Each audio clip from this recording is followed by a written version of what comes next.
Oi, Bebel, que bom te receber aqui mais uma vez, tá? A gente fez uma live e eu queria te agradecer por você estar aqui em Belo Horizonte e aproveitar a sua presença para a gente comentar um assunto muito polêmico, que são as dificuldades das mães atípicas, de uma forma geral, tá? Então eu queria agradecer a sua presença e te dar a palavra. Obrigada, Cris. Essa questão de mães atípicas, né? Eu tenho 14 anos já de experiência com mães, e é engraçado, né, que são muitas mães atípicas e muitas mães que não são atípicas, mas que sempre tem uma questão com o filho, né? O filho idealizado nunca é o filho que a gente imaginou, né? Então é agora que eu sou psicanalista, porque eu resolvi aprofundar meus conhecimentos, assim, eu vejo mais ainda de perto, né, com as minhas pacientes, todas as dificuldades que elas têm, sendo mães de crianças diferentes do padrão, né, diferente do que se considera normal e tal, e o luto, todas essas coisas que a gente sempre tem falado, vocês falam sempre no Montando um Time, né, e a sobrecarga materna ela já existe de qualquer forma, né? Desde que a partir do momento que a gente tem filho, e ela é muito maior em outros, né? Quando tem alguma questão com os filhos, com alguma dificuldade. Então, acho que é muito importante a gente, né, Aham. debater sempre esse tema e para a sociedade entender também, né? Todas as questões que estão envolvidas aí. É, eu te convidei porque no último mês houve uma fatalidade, né, com a mãe que tirou a própria vida e do filho. No caso, era uma criança, era um adulto, Adulto. né? Ele tinha 26 anos, se eu não me engano. Só que isso acontece já com outras idades. E existem vários fatores que podem levar a essa situação, né? Eu andei lendo, fazendo uma pesquisa, fiz entrevistas e eu queria colocar um pouco esse assunto, levar o porquê dessa exaustão para uma mãe, né? Uhum. A gente está colocando mãe, acredito que essa exaustão é para uma família, né? Mas a gente vê que isso sobrecarrega muito a mãe. Não é num dia para o outro, são vários fatores internos e externos que causam isso. Eu queria ouvir isso um pouco de você e nós vamos citar aqui algumas situações, Uhum. tá? Primeira coisa que eu observei que existe um luto, né? Porque a família, né, imagina uma criança, na hora que a gente recebe o filho, a primeira coisa que a gente observa é se está tudo perfeito, vamos Uhum. dizer. Quem somos nós para falar de perfeição? Nenhum de nós, né? Mas, e aí a gente vai vendo essa situação em que a criança ela vai manifestando que existem algumas características que não estão dentro do padrão, Uhum. né? E aí uma coisa que eu observei que acontece e que eu vejo muito isso na clínica, no consultório, e que me entristece muito, que a primeira coisa que acontece é que essa exclusão é na própria família. Uhum. Isso é muito triste, né? E é um impacto muito grande para a família diretamente da criança quando uma tia ou um primo não brinca com seu filho porque ele não consegue corresponder àquela brincadeira ou não consegue entender o que está sendo pedido, Uhum. né? E aí a mãe começa a não levar a criança para encontros de família. Então, eu acho que ali é a primeira exclusão que Sim. acontece, né? Então, Ah, vou recapitular só um ah, pouquinho aqui, ah, porque eu me esqueci de um detalhe. Para ah. quem é deficiente visual, a gente precisa começar se apresentando e falando um pouquinho de como que a gente tá, Ah, para que a pessoa verdade. visualize. A gente esqueceu disso, mas Esquecemos vamos mesmo. voltar lá. Eu Então sou a vamos. Bebel Soares, gente. Eu sou uma mulher de chegando nos 50 anos, estou usando um óculos preto de grau, que sou míope. Meu cabelo é preto, já ficando grisalho, Chanel. Estou usando uma blusa vermelha. E tô sentada aqui na frente da Cris e ela vai contar como é que ela tá, como é que ela é. Verdade, gente, isso é uma falha gravíssima. Eu sou Cristiane Cardoso, neuropedagoga. Eu tenho cabelo médio, castanho, tô sem óculos, uma blusa verde com bege colorida, tô com uma camiseta branca por dentro e tô de relógio. Brincos Uhum. curtos, acho que é isso, né? É Tô de frente para isso. Bebel.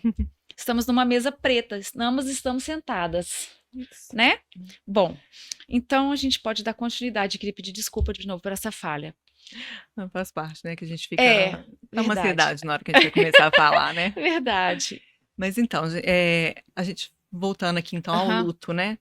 Esse luto, ele acontece de qualquer forma, né? A partir do momento que a gente engravida, a gente já começa a pensar no filho, filho imaginário. E o filho imaginário, a gente não consegue imaginar nenhum BO que possa acontecer. Mas a gente está sempre assim, vai fazer ultrassom, ver se está tudo bem, a gente fica com medo de ter alguma questão física, algum cromossomo, alguma anomalia cromossômica, né? Sempre tem aquele estresse. Nenhuma mãe sonha ter um filho com deficiência, isso é um fato, né? A gente não vai fingir que, ai, não, e essa coisa de, ai, você é uma premiada, você é uma mãe especial. Não, nenhuma mãe quer. Mas quando vem, a gente é obrigada, né? A gente tem que aprender a lidar com aquilo. E aí o filho nasce e, independente se ele tem alguma deficiência, se ele tem alguma questão ou não, a gente já vai viver o luto do nosso filho imaginário. Porque o filho real, ele nunca, nunca, nunca vai ser do jeito que a gente imaginou. Então, esse luto já acontece naturalmente. Quando o filho tem algum problema, né, que eu não posso nem falar problema, mas quando ele tem alguma deficiência, quando ele tem alguma questão, ali na hora do parto, tem um luto um pouco mais profundo, né, porque é, pode ser uma deficiência física, ou tem uma criança, nasceu faltando uma parte do braço, não tinha visto no ultrassom, nasceu com síndrome de Down, nasceu com um problema de vista, né, ou alguma coisa assim, ou logo depois ficou na incubadora, teve problema de vista, né, eu conheço algumas crianças que ficaram cegas por causa de erro mesmo, né, Aham, no quando parto. ficou logo depois do Aham, parto e tal. Então, vão sendo vários lutos. O luto é um luto que vai acontecendo à medida que o gradativo. filho, depois que o filho nasce e vai crescendo, né? E diagnósticos como TEA, por exemplo, vão acontecer mais tarde. A gente começa a perceber que o filho tem alguma coisa que está diferente, né? Que não está acompanhando, porque a gente tem que pensar nos marcos do desenvolvimento, né? E a gente tem que ver se não está seguindo, tem alguma coisa, e a gente já começa a ficar preocupado e tudo, e aí vem os diagnósticos e os lutos, e às vezes tem outras coisas que não são, que vão gerar problemas físicos, né? Algumas síndromes e tal. Isso tudo vai aparecendo também enquanto a criança está crescendo, né? Existem as síndromes Uhum, degenerativas, né? E hoje em dia a gente visualiza muito, a gente está vivendo e descobrindo síndromes raras. E ela até então a gente não vivenciava, né? Então, são os novos lutos, né? E cada vez mais é o que falam assim: hoje se tem mais autista, hoje se tem. Não, não é que se tem mais. Os estudos aumentaram, uhum, né? E as crianças passaram a fazer parte da sociedade, que até então elas eram guardadas, uhum, né? Então, o conhecimento está muito mais palpável, né? E eu acho isso eu acho bom, sabe? Que eu acho que essas crianças têm que fazer parte do mundo. uhum, Elas fazem parte do mundo, na verdade. E tá certo isso. A gente não tem que guardar essas pessoas, sabe? Então esse eu acho que é o primeiro desafio. E eu acho muito importante a gente dar o direito ao luto. uhum, Tem que se viver, sabe? E outra coisa também é estar aberto ao conhecimento. A família tem que estar aberta ao conhecimento, porque quando a família, olha, até quando a família não vive isso, ela não consegue participar com a equipe do aprendizado. E a uhum, gente precisa desse aprendizado com a família, sabe? Porque para poder compartilhar do que está sendo vivido, porque aí a equipe multidisciplinar passa e aquilo é compartilhado em casa, uhum, porque é muito pouco. Por mais que você faça assim, eu quero 40 horas, 20 horas disso, não dá, porque aqui a criança não é nossa. Nossa, uhum. que eu falo eu enquanto, né, Profissional, educadora né? Aham. profissional, a criança é da família e nós precisamos dividir e compartilhar aquilo. Então, uma outra parte que eu queria trazer para o nosso momento é que aquilo seja compartilhado e vivido por todos. Então, é um novo momento. Então, eu falo assim: às vezes a criança é criada pelos avós, pelos tios, tudo, então vamos compartilhar com todos. Então, é muito ruim. Igual eu estava falando, quando a primeiro momento, a primeira exclusão vem da tia, do primo, etc., Uhum, porque aí eles guardam aquela criança, a criança passa a não ir para a pracinha, passa a não ir para casa da avó, para não ir para casa da tia, e uhum, aí? Como é que faz? Aí depois a criança fica meses sem participar, aí depois ela só encontra no Natal ou só no aniversário. Então, esse é o nosso primeira exclusão, uhum, né? Então, é igual o Montando um Timpes, a gente está fazendo essa questão de incluir nos ambientes da sociedade, a gente tem que participar isso do todo, né? Então, dando continuidade à nossa proposta de qual é o outro momento, aonde que entra essa exaustão da mãe? Ela precisa de gente para ajudá-la, né? Outro dia eu estava vendo uma propaganda do Instagram que fala assim: como é que uma mãe vai lavar, passar, cozinhar, cuidar do filho e trabalhar? É impossível, Uhum. realmente impossível. Isso nós estamos falando de uma criança que ela anda, ela tem mobilidade, sabe? Isso se for uma criança cadeirante. Uhum. Enquanto ela for uma cadeirante de 6 meses, de 1 ano, 2 anos, e com 18 anos, que a mãe tem, vamos dizer, eu, 1,60 m e pouco. Aí o menino já tem, o meu filho de 16 anos tem 1,90 m. Como é que eu ia carregar essa Uhum. criança? Eu não ia carregar ele. Impossível. Sim.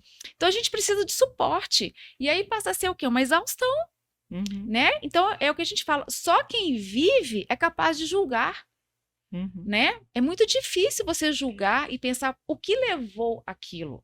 Tá? Nós nem chegamos próximo daquilo ainda. Nós estamos iniciando uma conversa para se chegar próximo de uma hipótese, Uhum. né? Porque na verdade a gente não tem nem como falar o que aconteceu para se falar uma situação que gerou para uma mãe fazer aquilo, né? Uhum. Você vai falar, Bel? Pois é, essa questão dessa mãe Aham. específica, ela não é uma questão só dessa mãe. A gente sabe que isso é recorrente, Uhum. que a mãe, ela chega um ponto que ela tá tão esgotada e ela tá tão sem perspectiva de melhora, ela vê que a coisa não vai melhorar, que ela não vai conseguir uma rede de apoio, Uhum. que ela não tá dando mais conta, que ela não sabe, ela tem medo de morrer e deixar o filho. É. Então, é uma atitude de desespero, né? Quem vai cuidar desses É, meninos? é É, desesperador, é. porque ela sabe que se ela não estiver mais ali, não tem ninguém para olhar por ele, e ela não aguenta mais estar ali. Então a gente não tem como a gente julgar uma mãe que toma uma atitude radical dessas, porque a gente não está na pele dela, a gente não sabe o que que ela viveu, né? Ali foi muito triste, porque você pensa assim, gente, nessa reportagem precisou de 3 dias para alguém dar Uhum, falta.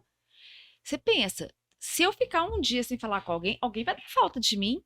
No segundo dia, precisou de 3 dias. Não teve um parente que desse sim. falta. Uhum. Isso é um E absurdo. tem É triste de outros. E pensar. tem muitos casos, assim. Teve Tem. caso de que a mãe morreu de infarto, alguma coisa dentro de casa, o Aham. filho era Isso. deficiente, E ele que cuidou. acamado, ele não teve um que o filho não conseguiu, o filho morreu também, porque ele tinha paralisia cerebral e não conseguia sair da cama, então ele morreu Por falta de por falta de suporte. suporte, de alimentação Uhum. básico, né, de alimentação, comida e água. Uhum. Ele morreu. E outros, né, assim, às vezes tem, eu tava com um filho com síndrome de Down, o filho conseguiu chamar a vizinha, mas a mãe tinha morrido. E aí, para onde que vai essa criança? Então, Aham. assim, as questões de toda mãe já são difíceis. A questão da mãe atípica é ainda pior. E ainda existe um agravante que é o abandono paterno, que a É. gente sabe que quando a criança tem um diagnóstico de alguma deficiência mais grave, o pai abandona a família, né? Eu acho que 80% um Um índice de índice de 80% de abandono. abandono, Independente da classe social. independente. Isso é marcante. Uhum. Isso aí é um estudo que está sendo feito. E isso me impressiona muito. E uma outra coisa também que eu já observei e já li a respeito, às vezes até da área médica. Uhum. É incrível, né? Como existe esse abandono, porque eles não conseguem entender o que faltou, né, para É. aquilo. E É ainda tem verdade. Ah, os homens ainda responsabilizam a mulher por é. aquilo, né? Eles, Aham. isso é culpa sua, foi você que. Como se a mulher tivesse feito alguma coisa errada, Sobre aquilo. né, para Uhum. que aquilo acontecesse. É. E muitas vezes é até genético e até o gene é do pai. Mas eles não, né, não se responsabilizam. E essa questão da responsabilização paterna, ela é uma questão social, é uma questão da forma como a nossa cultura lida com a maternidade e a paternidade, né? O pai sempre tem razão, ele sempre pode escolher se ele vai continuar sendo pai ou não, independente da situação, e a mãe, a maternidade é compulsória, Aham. né? A partir do momento que a mulher teve o filho, ela é obrigada a cuidar, a abdicar de tudo da vida dela para ficar por conta Uhum. daquela criança. E com o homem não. Quando vem uma deficiência junto, a mulher vai como que sai para trabalhar? Uhum. Como que sobrevive? Sozinha cuidando daquela criança, né? Isso É se uma missão tiver só um impossível. filho, né? Se E se tiver um tiver só. mais? Uhum, Como é que faz? pois é. É. É muito pratinho para equilibrar. Tem uma amiga minha que fala dos pratinhos. É verdade, tem essa história dos pratinhos. Uma outra coisa que eu acho que falta também, a gente precisa de suporte externo, né? Uhum, Tem a questão do suporte, da questão governamental que existe, né? Esse suporte, mas ainda falta muito, né? uhum, Eu falo que aqui em Belo Horizonte, a gente, para mim, é um exemplo nato, que é a Contorno com a Rua da Bahia. Ali, para mim, é o exemplo mais sim. clássico. Para mim, eu tive uma vez um exemplo que eu falei assim, gente, para ali 1 hora e fica para ver o troca da mãe para pegar aquele ônibus e ir para a AMR fazer as reabilitações com os meninos. Ali é um ponto mais triste para mim, porque é onde você vê aquela pedaço de mãe com aqueles meninos grandes Uhum, para poder pegar aquele ônibus, o menino cadeirante. Quantos ônibus não param, é. né? E a mãe com aquele sacrifício para levar o menino para ficar lá 2 horas só. Isso porque ela já pegou 4 horas de condução, Uhum. né? Então, se precisa de um suporte. Aquilo é muito tempo. E ela recebe meio salário Gente, de não tem ajuda de menor custo. condição, né? E porque ela não tem como trabalhar. Porque Uhum, aí você fala assim, mas aí onde que vai esse menino que hoje ele já não enquadra na escola de ensino fundamental, porque ele já é ele é maior de idade. é.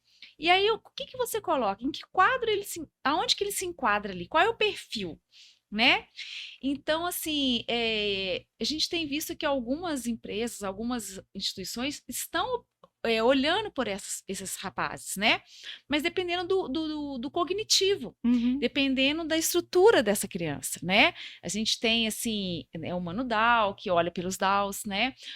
Alguns estão olhando pelos TEAs, pelo TDAH. Eu fiquei muito feliz quando eu fiz essa pesquisa e vi a Cato, vi uma outra empresa até que eu coloquei aqui, que eu fiquei muito feliz de ver, que foi quer ver? A Especialisterne. Adorei ver essa empresa, tem 3 anos que ela está fazendo, é uma ONG que está estudando, específico para essas crianças atípicas, para poder colocar no mercado, mas não são todas, então a uhum, gente tem que olhar como colocá-las no mercado de trabalho, e eu acho que essa é a maior preocupação dos pais, né? O que vai ser dos meus filhos quando adulto? Eles vão para o mercado de trabalho? Quem vai cuidar deles? Né? Eu estava conversando com umas mães, porque assim, a Casa Cor aqui faz muita coisa, né? aham, Acho também legal. Como colocá-los, como ensiná-los. O público hoje já está melhorando, Belo Horizonte já está melhorando esse olhar de ser recebido por uma criança atípica, ser recebido no restaurante. Então, eu gosto disso, eu gosto de ver, porque o mineiro tem que mudar esse olhar, né? uhum, Então, eu acho muito legal isso que a gente está tendo, de trabalhar a sociedade para a inclusão, porque a sociedade tem que estar preparada para receber, uhum. né? E isso é um trabalho interno, acho que a família do não atípico que tem que preparar, né? E isso é de pequeno para grande. Então, eu acho muito bom quando a gente vê que a sociedade está mudando esse conceito, né?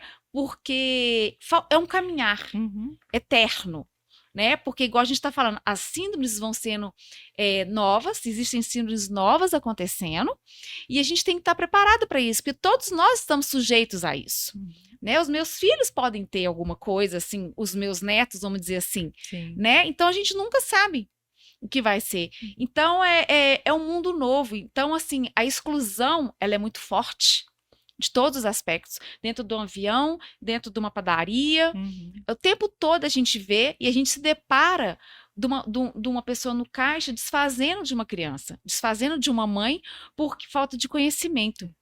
Eu vejo a nossa geração é uma geração da transição, É. porque os nossos pais, na época deles, não se via pessoas com Uhum. síndrome de Down, pessoas autistas na rua, convivendo normalmente, assim, por quê? Elas ficavam trancadas dentro de casa, elas ficavam escondidas, as famílias tinham vergonha, muitas vezes, né? Uhum.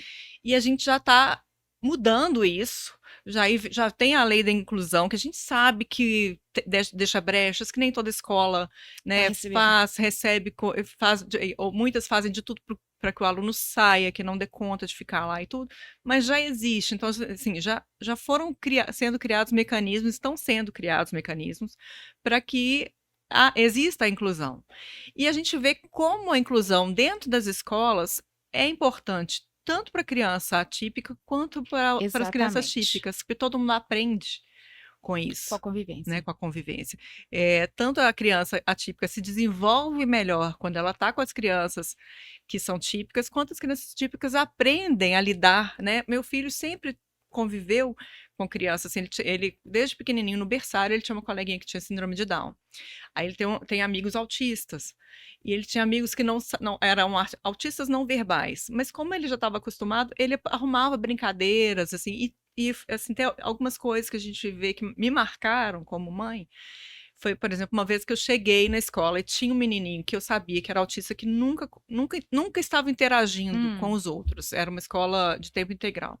E um dia eu cheguei lá e o meu filho estava brincando de rodar com ele, cantando, o meu filho cantando e os dois rodando. E eu fiquei escondida observando, e aí, no que ele começou a brincar, as outras crianças vieram e abriram a roda, ficou a roda grande com ele no meio.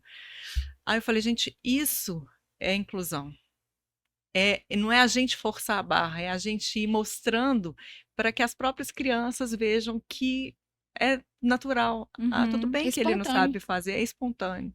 Aquele dia, assim, eu parei, eu filmei, eu não sabia quem era a mãe daquele menino, descobri para poder mandar para ela. Falei, olha que legal. Seu filho está começando a interagir com as outras crianças. Mas isso é cada um de nós fazendo isso, né? E eu vejo como que é bom pro meu filho. Depois o meu filho teve diagnóstico de TDAH, de altas habilidades. Eu fui descobrir também em mim, depois dele, porque a gente não tinha diagnóstico antigamente, muita coisa fez sentido da minha adolescência, da minha infância, depois que eu vi que também tinha TDAH no meio da minha história. E tá tudo bem, né? Assim, eu falo que a gente tem que também algumas deficiências, algumas dificuldades nossas, elas também são potencialidades, assim, né? Sim. Por mais que tenha, o TDAH tem um lado difícil, também tem um outro lado que se sobressai. Então a gente tem que aproveitar isso de cada um. A criança com síndrome de Down, ela é extremamente amorosa, afetuosa, é uma afetividade tão espontânea, tão natural que assim, é um amor, né, falo que é uma coisa impressionante. Que também, por outro lado, é perigoso, porque a gente sabe que outras pessoas se aproveitam, tem abuso de criança com deficiência, por causa do adoecimento da sociedade, né, mas assim, se a gente a partir do momento que a gente começou a tirar essas crianças que estavam escondidas, né, que foram se tornando adultos, tirar elas do esconderijo ali de dentro de casa e em instituições que eram só para pessoas com deficiência, levar para a pracinha, levar para o shopping, levar para a escola, isso já fez as pessoas despertarem, né, para a necessidade da inclusão. Eu vejo, assim, as pessoas mais velhas, os avós, às vezes eles têm mais dificuldade de lidar com isso. A gente chega com um diagnóstico para uma avó e ela não rotula o menino. A gente tem que explicar, olha, a gente não está rotulando, a gente está quando a gente fala que tem isso, é para ajudar a gente a direcionar o cuidado, né? Direcionar e para ter mais paciência com algumas questões. Então, o diagnóstico é fundamental, né? Assim, o diagnóstico não é para rotular, não é para taxar disso ou daquilo. É para dar um norte para a família. Eu também penso assim. Assim, você falou uma coisa que eu olho muito por aí quando eu estou trabalhando. Eu pego a característica da criança para ser a favor e não contra. É exatamente isso que eu faço, porque quando eu estou montando o material, eu preciso daquela especificidade dela, porque aquilo vai ser o diferencial dela. Aquilo é a habilidade dela, é aquilo que vai fazer ela entender. Então, para mim, quanto maior o desafio, é aquilo que eu pego, aquele é meu gancho. Então, aquilo é o diferencial. Então, aquela é a pérola daquela criança, aquilo é o marco dela. E é isso que eu falo para os professores quando eu estou dando treinamento. Falo assim, gente, você olha para aquela criança, você fala assim, em vez de você olhar o que ela tem para dificuldade, você tem que olhar o que ela tem de bom. E aí você conquista aquela criança. Igual você falou da característica do Down. Não existe isso que a criança com TEA não te abraça, não te olha nos olhos. Sim, Nossa, sim, demais. totalmente. Todos os meus me dão um beijo e me Uhum. abraçam. É só você ganhar a criança. É só você saber acolher e ser carinhosa com ela, Uhum. porque eles vão te abraçar. Eu falo que o TEA é como se fosse um mineiro. Ele é recebiado, É. ele é desconfiado. Uhum. Mas se você ganhar ele, acabou. Você ganhando Uhum. o autista, você faz o que você quiser com ele. Então é muito tranquilo, sabe? É bonitinho demais, porque assim, ele chega pelas beiradas, É. mas você tem, e aquele negócio, não tem como você lecionar, você ensinar sem efetividade, gente, mas isso é para todos, Uhum. sabe? Aquela criança que eu brinco muito assim, com o professor, aquela criança que mais te deu trabalho é aquela criança que você nunca esqueceu. Uhum. Mas no dia que você conquistou ele, você ensinou ele. É. Não é verdade? É Uhum. muito engraçado isso. E aí, quando eu tô dando um treinamento numa sala quando é grande, principalmente se for do estado e tal, é engraçado que na hora que você fala isso com alguém, aí levanta a mão de um professor lá no fundo e fala assim, nossa, era fulano. Sempre tem um com Sempre aquela tem. história. E foi aquela criança que te desafiou, foi aquela criança que te deu trabalho, mas na hora que você conseguiu atingir o coração daquela criança, você conseguiu. É como se fosse a nossa criança atípica. Uhum. Então, hoje eu só trabalho com criança atípica. E é a minha paixão. Eu falo que é a minha terapia. Mas é isso, gente. É isso que é o legal. Quando você conquista aquele coração. Então, não existe o impossível. As meninas falam assim: a Cris resolve qualquer problema. Eu falei: não, não resolve qualquer problema. Mas é porque é isso. Quando você. O legal é o desafiar, sabe? Então, assim, mas a gente. Aí você vai a fundo naquilo, você estuda aquilo e você atinge. Então, agora você pensa uma mãe sozinha, com outra 1000 cargas, vamos falar assim, 1000 pratinhos, sem ninguém. Uhum. Ela fica perdida.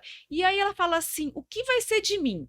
E o que vai ser? Eu não tenho mais nada para tudo. Aí ela pensa assim: eu estou desamparada, eu estou exausta, eu estou sem condição financeira, que às vezes acontece Uhum. muito isso, né? Que a gente estava falando, falta de suporte. A sociedade, onde eu vou, me discrimina, porque nem a minha família está me acolhendo e está julgando tudo que eu faço, porque é aquele negócio. É muito fácil julgar, mas também eu não quero estar no seu lugar. E quem vai ficar com meu filho? Lógico que ela chega no insano, Uhum. né? E aí acontece o que aconteceu, né, nesse caso. E existe aquela, você deve ser melhor do que eu, existe aquela questão quando a criança tem até 10 anos e acontecem esses homicídios, e existe os outros nomes quando no caso é mais velhos, né? Uhum. Mas, e aí dá essa fatalidade. E é isso que eu acho que a gente tem que buscar, a cuidar de quem cuida. Eu acho que a gente tem que entrar agora nesse momento de acolher essas famílias, acolher essas mães, Uhum. porque elas estão precisando desse lado, né? Está precisando trabalhar e principalmente a gente vê muito isso nas salas de espera. Essas mães ficam ali e elas ficam escutando. Nossa, seu filho assim, seu filho assim, meu filho assim. E ali elas meio que encontram um colo, né? Elas começam a perceber que aquele mundo é quase que o mundo dela. Uhum. Às vezes elas encontram um mundo na sala de recepção de uma clínica mais do que elas encontram no sofá da casa, né? E não deveria ser isso. Uhum. Não deveria ser assim. Ali não deveria ser o momento de inclusão dela, Né? né? Ela se sentir pertencente a uma sala de espera. Há uma sala de E espera. não a família. Né?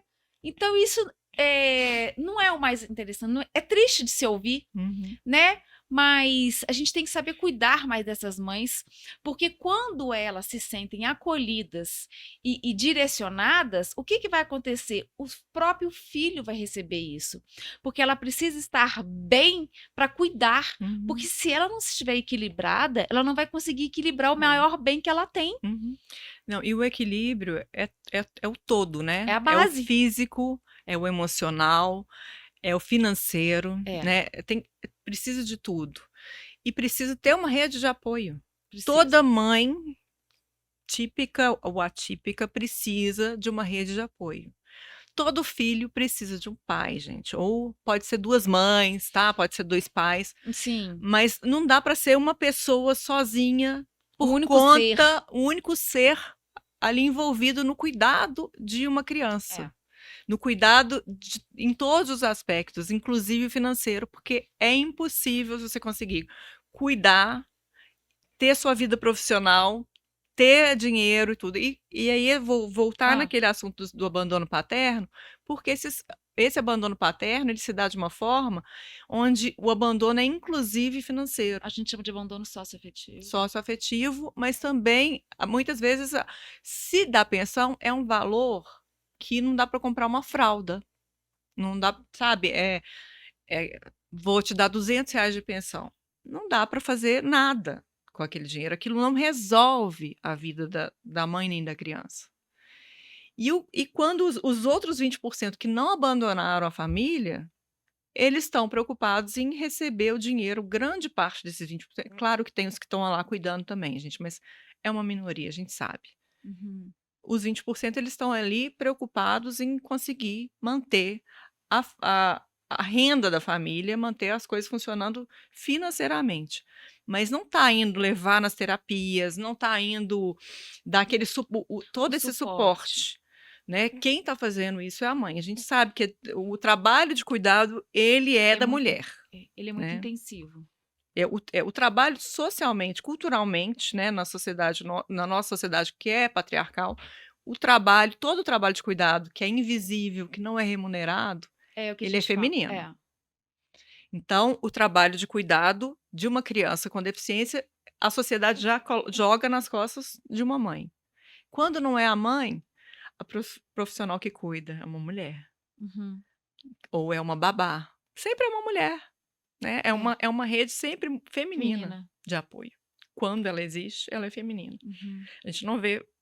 Então a gente Difícil. precisa também mudar a cabeça dos homens para que eles comecem a entender que filho é filho, que cuidado não é feminino, que o trabalho de cuidado ele precisa ser dividido entre os homens e as mulheres e que a mulher também pode sair para ganhar dinheiro, né, tanto quanto eles, mas cuidado a gente precisa inclusive rever o trabalho de cuidado e repensar essa forma de trabalho de cuidado para que exista uma remuneração por ele.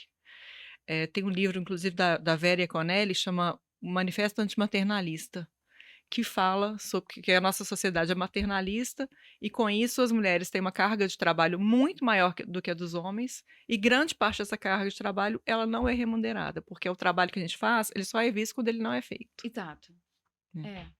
E também eu vejo que é muito importante para a criança ter essa referência paterna, desculpa, Uhum. né?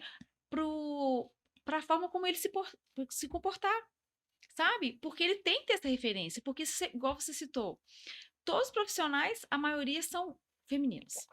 Né? Então, cadê essa referência masculina na vida da criança? Uhum. Ele precisa disso, que às vezes no máximo que ele tem é o professor de educação física ou um de inglês às vezes na escola. Então, ele é rodeado de mulheres.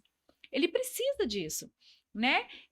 Eu estou com um caso aqui que a gente vai precisar de uma AT, porque a criança está tão desorganizada, que o atendimento na clínica desse profissional não vai funcionar.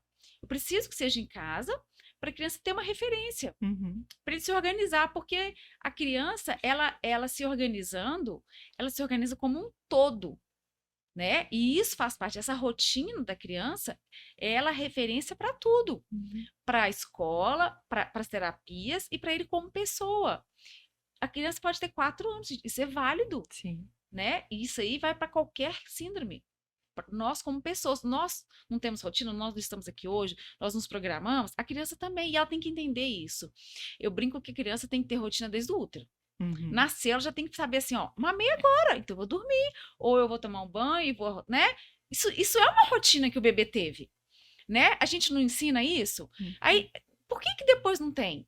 Né? Começa a bagunçar tudo. Aí começa a bagunçar a criança, a mãe sozinha. Como é que uma mãe sozinha tem rotina? Ela não tem.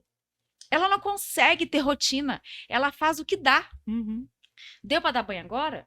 Deu para fazer comida agora? Ai, não deu. Então, come isso aqui. E aí começa a virar aquilo o quê? É a falta de rotina. Uhum. Começa a virar aquele bololô, bololô, bololô. E aí explode. Uhum. Para ela não explode de repente. Uma mãe não explode de repente. Né? Ela vai tendo aquelas válvulas. né? Aqueles escapes. A sobrecarga, ela vai, ela vai sendo, ela não termina, né? Então a gente começa dando conta. Tá pesado, não, eu dou conta, eu dou conta, eu dou conta. Mas aquilo, sem pausa, sem férias, sem Ah, não tem intervalo, férias. né? É eterno ali, todos os dias iguais, todos os dias aquela luta, aquela preocupação. Uma hora aquilo explode, porque a gente fala, a mãe precisa ser cuidada, né? Uhum, Se a mãe não estiver sendo cuidada, as questões, o adoecimento psíquico, né? As depressões, as questões começa a ter problema mental. mental, né? Assim, de vários, né? A depressão é um dos piores, assim. Mas começa a ter a ideação suicida, né? A Uhum. gente precisa falar claramente. Por quê? Porque ela começa a não ver solução para o problema dela e ela começa a pensar que a única solução para ela, a única forma que ela vai ter de descansar é morrendo. E aí junta com a preocupação. Nossa, mas o meu filho ele nunca não tem uma perspectiva dele melhorar. Ele não está tendo um acompanhamento, eu não consigo pagar e o Estado não está me dando Suporte. o suporte necessário para que o meu filho se desenvolva e que tenha o mínimo de autonomia. O que eu vou fazer? Eu vou ficar para o resto da minha vida cuidando dessa pessoa que demanda de mim mais do que eu dou conta de dar para ele, porque eu faço sozinha. Então não tem como não vir, e a gente vê que tem muitos casos de suicídio materno, né? E que às vezes vai de encontro com o assassinato do filho para depois ela se matar. É horrível pensar isso. Mas se a pessoa ela faz isso, é porque ela está num grau de desespero, de adoecimento psíquico, que ela não tem ninguém ali que está enxergando que ela está passando por aquilo, para que possa dar a mão, olha, você vai conseguir, você vai sair. Eu, enquanto mãe, não consigo imaginar que ela, ela agiu de repente. Tipo assim, Não, não foram existe. tempos. É um acúmulo. É um acúmulo. A coisa vai crescendo, né? A gente fala, eu não gosto de ficar, é muito clichê falar, é Aham. uma bola de neve, mas é isso, É. assim. É uma coisa que tá ali pequena, o filho é pequeno, mas que não vai passando, então vai crescendo. E aquela dor Você pensa, ele tinha emocional. 26 anos. É. Tem quantos anos 26 anos de de luta? luta, de sobrecarga, de adoecimento. É, nós não estamos falando assim dessa família especificamente, mas eu falo assim, né? É muito tempo que uma mãe está tentando, como outras. Então, acho que nós, como profissionais, como pessoas, a gente tem que pensar numa sociedade melhor. Uhum, A gente tem que pensar em oferecer suporte, porque eu acho assim que todo mundo pensar um pouquinho nessa mãe, nessa família, nessa criança atípica, em tentar qualificar melhor os educadores, sabe? Porque todo mundo, nós somos um mundo. Então, uhum, assim, se você qualifica melhor o educador, se você qualifica melhor o atendente que está ali, então, assim, tá todo mundo fazendo por uma inclusão. Então, essa mãe, de uma forma, vai receber, né? Então, tá todo mundo recebendo. Então, a ideia é que diminua-se essa sobrecarga uhum. e que a sociedade receba melhor essas crianças. Então, eu acho que essa é a proposta, É. né? Eu tenho falado muito que o cuidado com as crianças, ele tem que ser da sociedade inteira. Ele Exato. não pode ser atribuído a uma pessoa, a uma Uhum. mãe. Ele tem que ser de todo mundo, né? Tem aquela história de tem que ter uma aldeia para criar uma criança. Essa aldeia, ela foi desaparecendo, né? Ela foi ficando uma coisa unitária ali, uma pessoa ali isolada fazendo um trabalho de cuidado de uma, duas, três crianças. E a gente precisa mudar isso, precisa ter a rede, né? E é uma questão social. O ECA já diz, né, que o Estatuto da Criança e do Adolescente já fala os direitos da criança. E direitos que têm que ser eh, dados pelo Estado, coisas que não cabem só à família. Né? O Uhum. direito à educação, o direito à saúde. E o direito à saúde não é só ir para um pronto atendimento, um hospital, quando está doente. É o direito a um fonoaudiólogo, a um terapeuta ocupacional, quando, né, precisa disso. Uhum. E a gente não tem A esse gente não tem. acesso, não tem. Mesmo na rede particular, a gente sabe da Aham. dificuldade que é. conseguir, né, esses Sim, profissionais para atender os nossos filhos, é, né? Não é fácil de conseguir. é.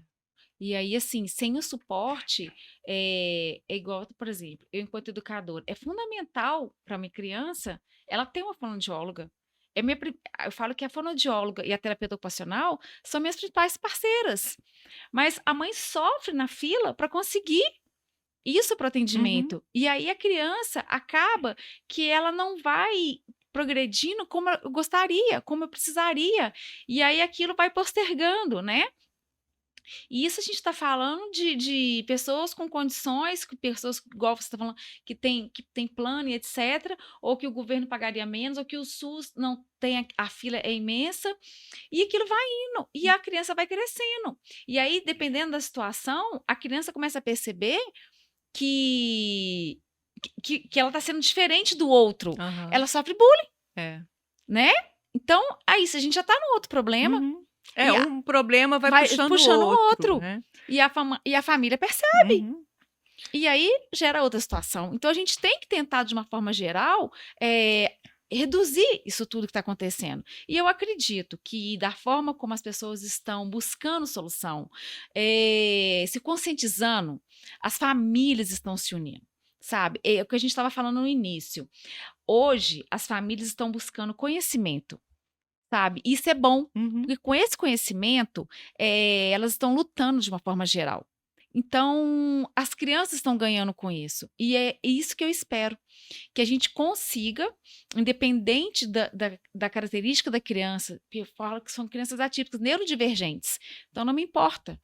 O importante é a gente estar por uma única causa, que é favorecer essas famílias e essas crianças, uhum, porque aí a gente vai ter uma sociedade melhor, onde todo mundo consiga entrar e sentar de forma adequada, sabe? Saber que uma criança respeitar a outra, saber que esse brinquedo favorece a outra, então eu não vou estragar, igual tem parquinhos lá no sul e que eles já são adaptados ah, sim, que é isso é muito muito legal. É. legal, né?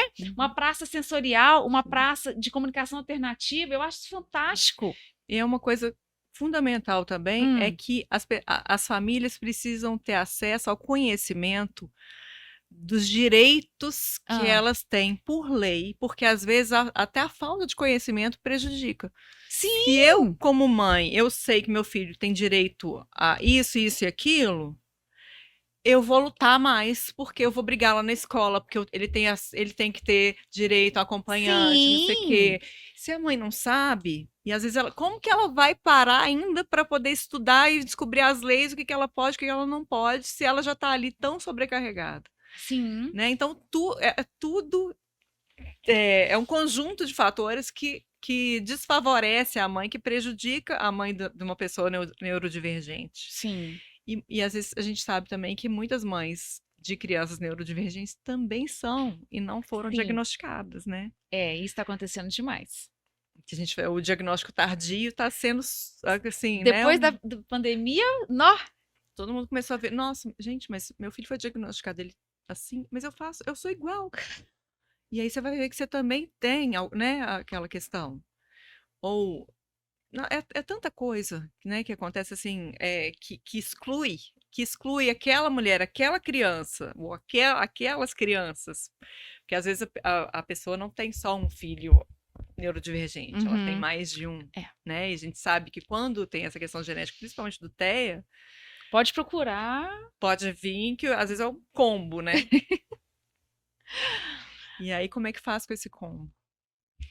Nessa É. situação, né? Então eu acho legal porque hoje a gente tem pessoas com deficiência entrando na política também, ou mães de crianças com deficiência entrando na política, porque, gente, quando uma mãe resolve abraçar uma causa também, sai de baixo porque ela não tem ninguém que pare, Uhum. né?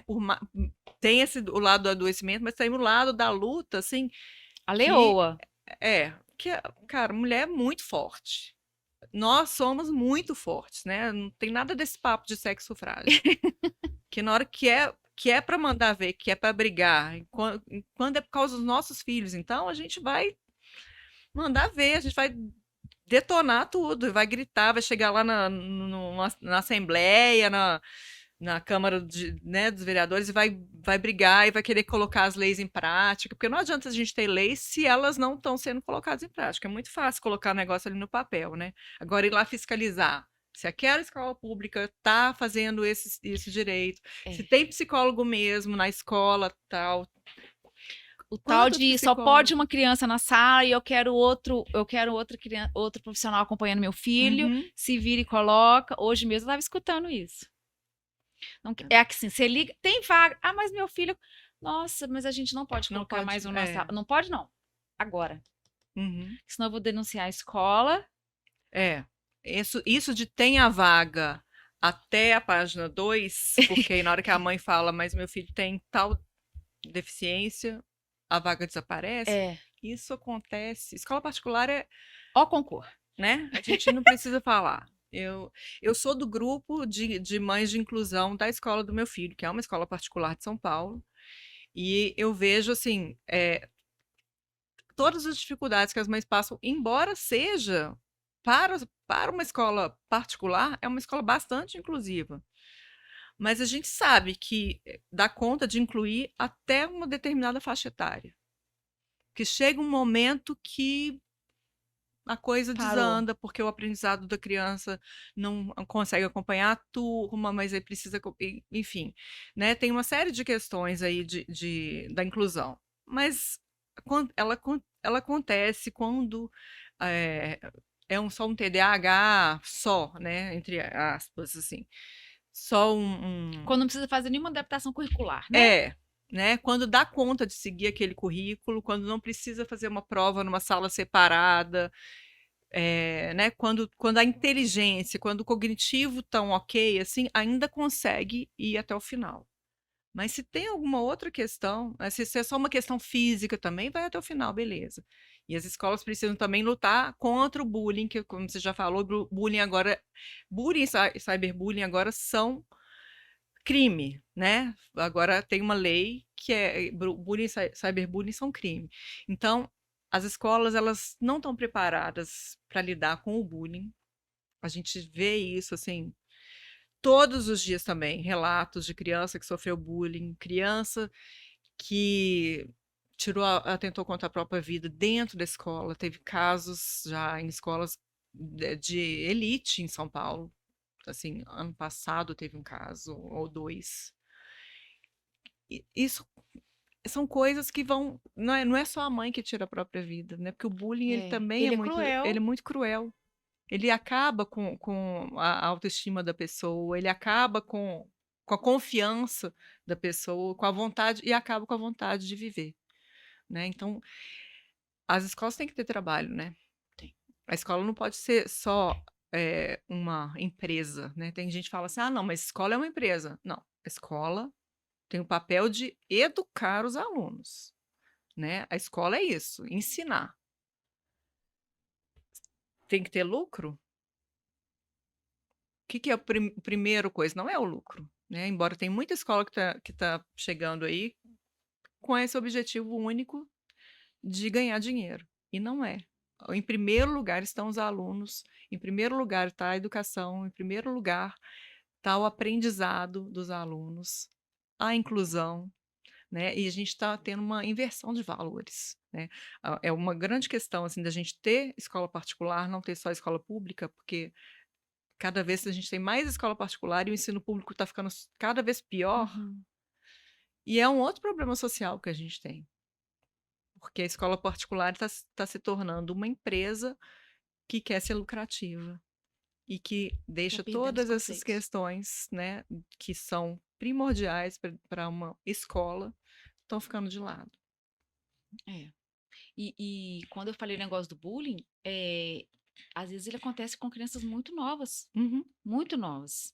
E eu falo que você desbloquear uma criança é muito difícil, você sabe disso. É muito difícil, é doloroso, é cruel, né? Então, a gente tem que olhar por essas Uhum. crianças. É, é, você vê uma criança de 8 anos, nessa idade de 8 anos, as crianças, elas têm noção do que estão fazendo. Sim, elas são Elas são cruéis. cruéis.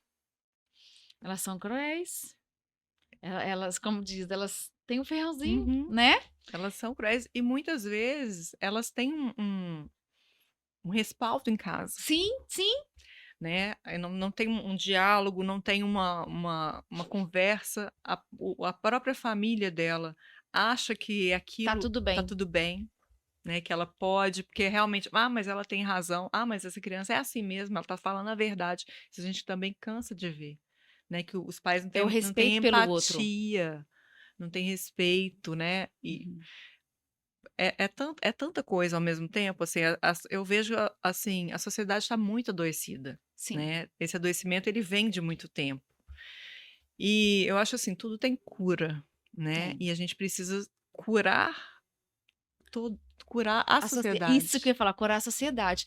então você vê que a gente está falando a gente entrou com um assunto e para resultar nesse assunto que a gente começou o nosso podcast, ele pode ter começado desse início do bullying. Uhum, Então a gente não sabe como foi o degrau, é. como foi essa escada dessa família para se chegar no resultado que Uhum. chegou, né? E é isso que a gente não quer.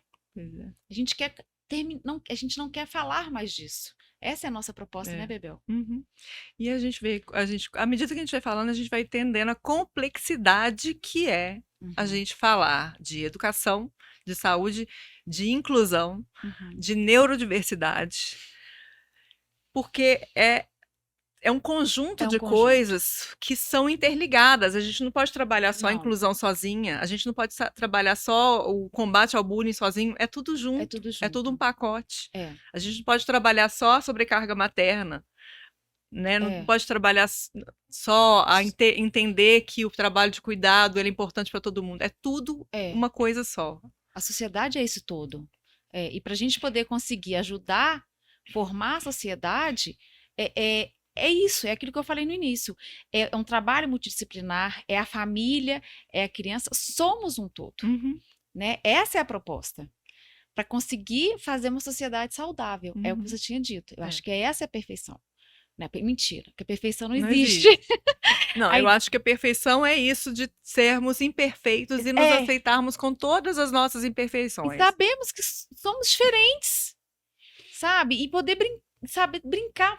Gente, é tão legal quando você chega numa pracinha. Outro dia eu tava e vi, igual o exemplo que você deu da escola do seu filho, você Uhum, vê uma criança brincar com a outra com naturalidade, porque quando isso parte de casa, parte com naturalidade. E eu acho que essa é a ideia. uhum. Você sabe que eu vejo que é o mais um discurso que ele acaba sendo Ah, discriminatório, é você chegar e falar, nós somos todos iguais.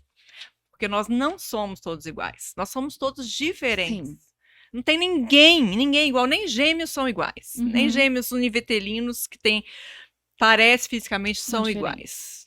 iguais. Nós somos todos diferentes. Então, a partir do momento que a gente para com esse discurso, ah, mas nós somos todos iguais. Não, nós não Uhum. somos. Nós não somos todos iguais. Se eu sou uma mulher branca, cisgênero, heterossexual, eu tenho muito mais privilégio dentro da sociedade do que uma mulher preta que tem um filho com deficiência, ou do que uma mulher que é casada com outra mulher que tem um filho. É muito diferente. Mesmo que a gente não tenha neurodivergência, que não tivesse, a forma que o que a gente é diferente. Se um homem branco, hétero, cis, ele tem muito mais privilégio, ele já nasce num degrau bem acima do que uma mulher, do que um homem negro, do que uma mulher negra. A gente sabe que existe Uhum.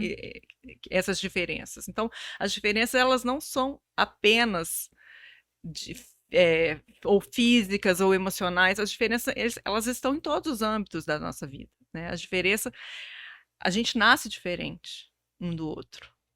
Não tem cópia, não tem nada. A gente pode seguir um padrão, a gente precisa de leis, de regras, para a gente ter um norte. Uhum. Porque não é uma anarquia, a gente vive né, uma democracia e, e precisa ter regras para a gente seguir. A gente não pode fazer cada um o que quer, mas a gente precisa entender que eu não preciso querer o mesmo que você quer, né? Dentro da ética, dentro dos Aham. princípios morais, enfim, mas nós somos diferentes. Então, eu acho que o primeiro passo é nós somos diferentes, parar com isso. Ah, mas somos todos iguais.